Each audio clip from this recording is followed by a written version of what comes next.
Fingers, and our subject is economics. And our topic for economics, we discussed, and we are doing a topic on why small businesses do not succeed on Native American reservations.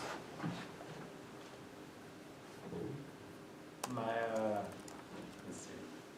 So, for the definitions, we got why, the cause, reason, or purpose of doing something, do, achieve, or complete. Small, of a size that is less than normal. Businesses, a person's regular occupation, profession, or trade. Success, or succeed, achieve the desired aim or results. Reservations, an idea of land held and governed by federally recognized Native American tribal nation. Small businesses defined as a privately owned corporation, partnership, or sole proprietorship that has fewer employees and less annual revenue than a corporation or regular sized business. Maybe for our analysis. I'm Kaylee Vivier, and my article was Indian Businesswoman Succeeds Despite Roadblocks. The question we're trying to answer is why don't small businesses succeed on reservations? The owner of one, Lillian Whitlinger, talks about the roadblocks she had to face as a Native American woman with business owner. She said the workload got to be too much. She was talking about the bar her and her husband owned. She was the only one working both day and night shifts because nobody had the training to manage the bar, so they sold it after 2 years. Lack of training and schooling is a big factor in business failure on reservations. Lillian decided to try out highway construction. The discrimination she faced for not only being Native American, but a woman too, caused her to lose or not even get a lot of jobs. Engineers would only talk to her husband about stuff, even though Lillian was the head of the company. "You're just a dumb Indian," said a man to Lillian after she gave him a cost estimate. The man had never even met her. He refused their services just because she was Native. Another issue is that in order to get financing, you need to have collateral. Many Native Americans don't own any collateral or property, which makes it very hard. Many Native American businesses don't succeed due to lack of knowledge in marketing, advertising, and management. This is a quote. "We try, but we just don't have business sense," says Woody Kipp, counselor and advisor to the Native American Studies program at the University of Montana. Thank you.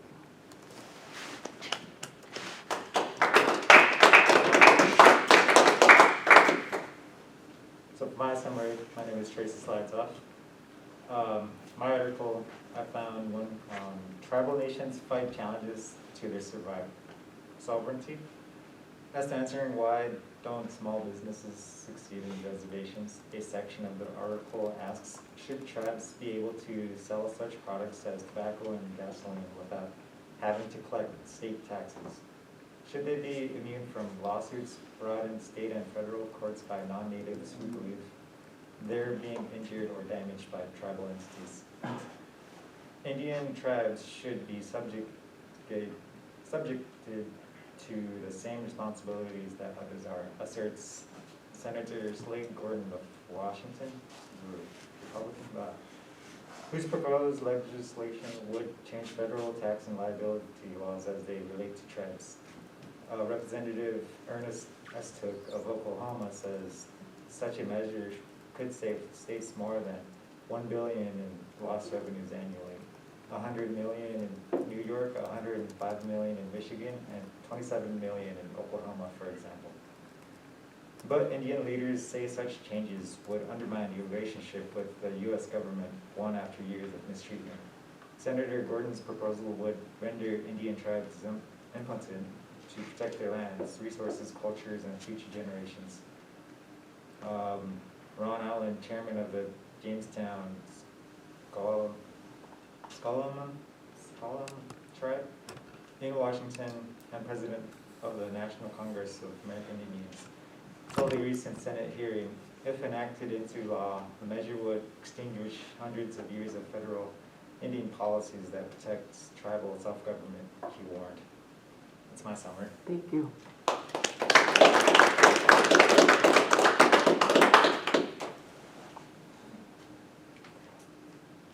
Me. My name is Sebastian, and my article is the title, "Who's Not Getting Aid for COVID-19? Native Americans Have Trouble Receiving Business Loans," by Deborah I don't know how to say that thing. That's what my summary's on. Talks about how a lot of businesses from Arizona, or the Navajo tribe over there, I guess, aren't getting any sale or business due to COVID, due to, like isolation, I guess, and I don't know, just COVID things. So now they're trying to get some loans, but I already talked about that. But the banks over there in Arizona, I guess, aren't helping them because some of their tax status. I don't know about a lot about taxes, but I guess that plays a part. Some of them are like the type of business they have. Like a lot of the food industry, I guess, isn't being targeted. Bunch of food, like cafes and stuff are being shut down because of, they're not getting those loans because they're just targeting like more like, I guess just business types, not food. I guess. But, so one thing the government did was they made this loan, I guess, called the CARES Act that,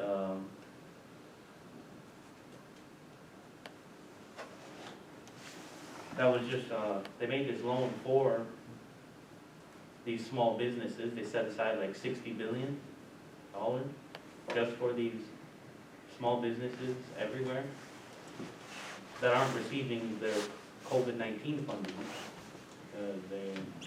They're too large of a business, like I said, or they're, the type of business that, so that's what the CARES Act was for. But a lot of people can't get access to that because, on the reservations, not, like a bunch of people said, they don't have internet access, they don't have like a way to get these applications, I guess. So, I'm lost.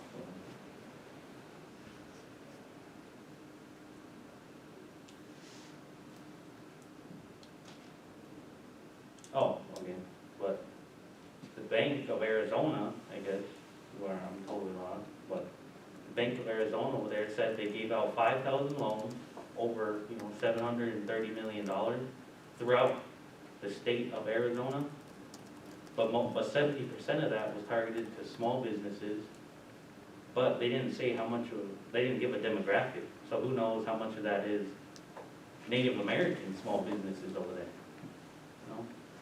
But one way they got around this, I guess, roadblock, with no internet, was some of them turned to this organization called Blue Acorn, which helps them by applying to the CARE Act funds, like applying for the application.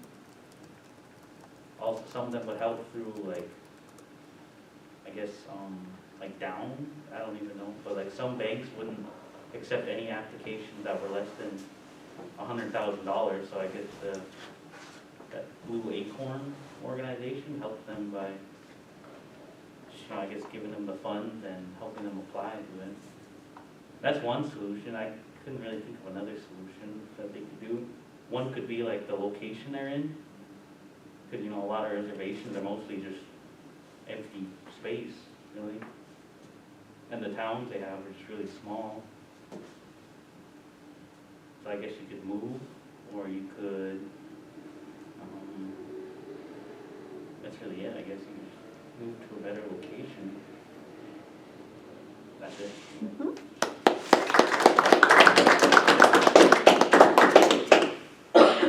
Hello, good morning again. My name is Leland, 10 Fingers. And the title to my article is Indian Country Small Businesses Face Strong Headwinds in COVID-19 Recovery. So, the authors, there's multiple authors, are Chris James, Ryan Nunn, and Casey Lazar. And the article basically talks about over 400 small business owners across the state of Minnesota has really took a significant dip during the COVID-19 pandemic when it first started coming up. So basically the article really talks about the revenue loss, letting employees go, or having employees go on furlough. And so the state of Minnesota has partnered up with the National Center of American Indian Enterprise Development to provide funding for a majority of the business owners, about 60% of them. So the other 40% of those business owners, I asked myself a couple questions, what are they gonna do? How are they gonna come back from this and everything else, like for their employees, revenue loss, how they're gonna provide for themselves or their families, or is there a way they can come back from this? And also throughout this article, it shows like a lot of graphs, percentages from sample size from 6 months to about a year and a half of where the business revenue was before COVID and the business revenue after COVID. So surprisingly, the percentage difference was only about 5 to 10%, which surprised me. I thought it would take a bigger drop down than I expected. And so from there on out, then taking the percentages of employees that were laid off out of the 40%, and surprisingly, that wasn't that much of a difference either, probably about 10%. That the employees that were in little small businesses that went on furlough and everything else, so it was kind of surprising to see that. And of course, it goes into like economic loans, where the loans getting their money for the businesses that actually made it through COVID and were able to still continue to run their business even through this pandemic. And solution-wise, if I were in that situation as an owner, let's say if I was still up and running a business, and if I were in that situation, I would probably have to start from scratch again and just build it step by step. I don't know in finer details because I've never an owner, but it's just I'm trying here to see to what I can do find a solution to come back and bring my revenue back up to where it should be. Actually, on second thought, I really don't have a solution. I thought I did, but I guess I couldn't. But overall, this article I have read was pretty interesting, I think, to see that from business owner standpoint, especially 400 of them, small business, state of Minnesota, and it was a pretty interesting in everything else. Thank you.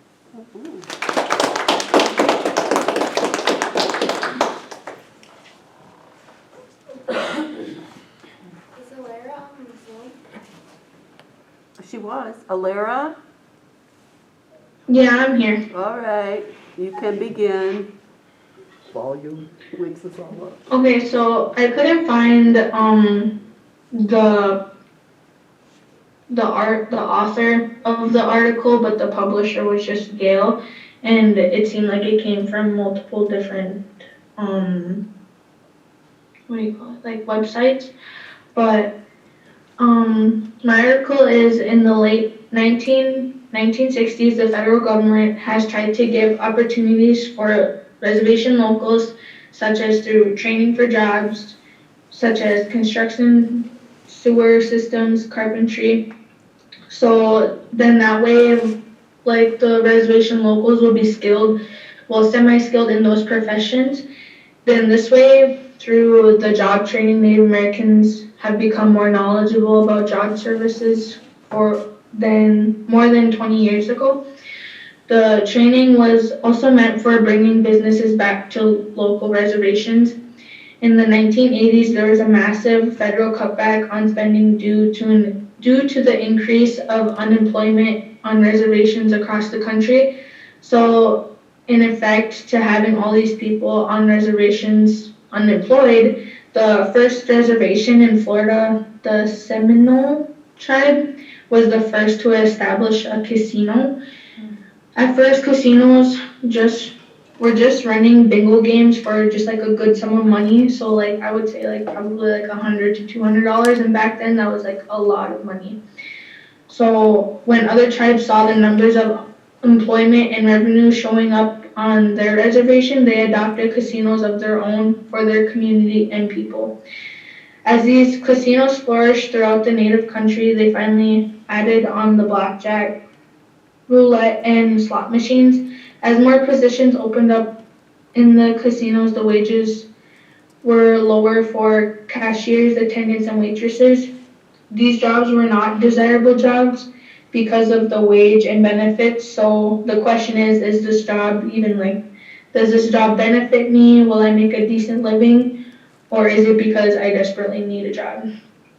As for smaller businesses, I think that when casinos began to flourish and whatnot, these smaller businesses began at first bringing in a lot more tourists because people would just travel to reservations just to go to the casino and probably check out what else the reservation has to offer.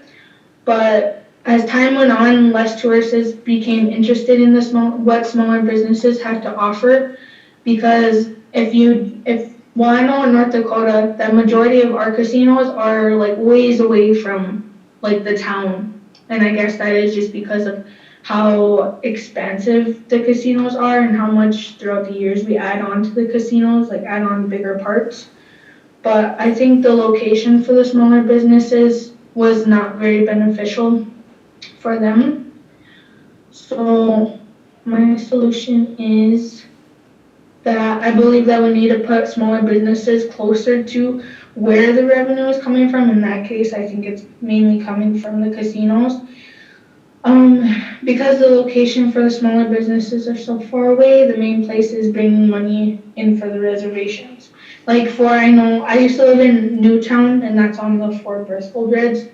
And in Newtown, you have to drive all the way across the bridge just to go to the casino. And I think that the smaller businesses in town, they never ever get business there. So yeah. Thank you.